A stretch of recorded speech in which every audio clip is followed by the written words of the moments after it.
it's funny because they got all these Stockton Malone comparisons at the time. It was the sexy thing to do, right? This is the new era of Jazz basketball, and it was like Deron Williams and Carlos Boozer, man, this crazy pick and pop game they have going. But it's just like these. I think Boozer, honestly, I'm kind of convinced, even though how like aesthetically pleasing of a basketball player he is with that crazy wind up jump shot, the huge biceps, the bald head, he just looks cool, right? He looks like a cool ass dude.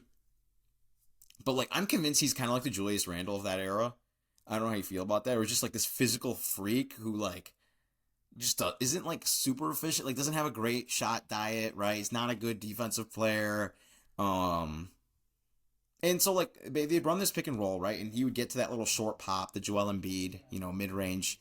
And it was just like it's not a pick and pop three, right? Like how you get with a core, and he's not rolling to the rim like Tyson Chandler. He's not a rim protecting guy. He's not a great interior defender. He's not like some switchy guy. Like what is, if you look at their PvP stats, right? Their Deron Williams is so the Jazz are in that 4 year stretch a +4 net rating when Deron Williams is on the court with Boozer. Okay, when Boozer's on the court without Deron Williams, I think they're about a +1.5. When Deron Williams is on the court without Boozer, they're a +8. You start to see that like that signal of a very like an all-time season type player, right?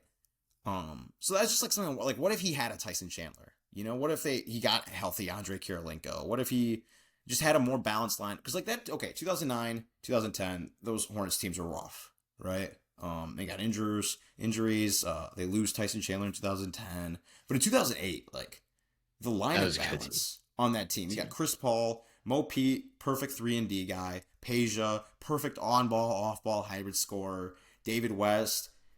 Who would you? Oh, this is a question I had for you. Who would you take in that time, David West or Carlos Boozer? Just a quick one-worder. I think David West. Yeah. Boom. Right? Okay, and I that's think Deron Williams' pick and roll partner. Because I would take David West because of the two-way juice, right? It's not because he's better at the short pop than the defense. Carlos Boozer. And then you have Tyson Chandler, one of the most underrated players of that era, right? He's the proto rim running, rim protecting big man. Like, we talk about Chris Paul being such a great lob passer and being a better fit with Dwight Howard because we never saw Deron Williams with like a rim runner, right? How do we know like Deron Williams would have been great at throwing lob passes? That's totally like fair. Chris Paul.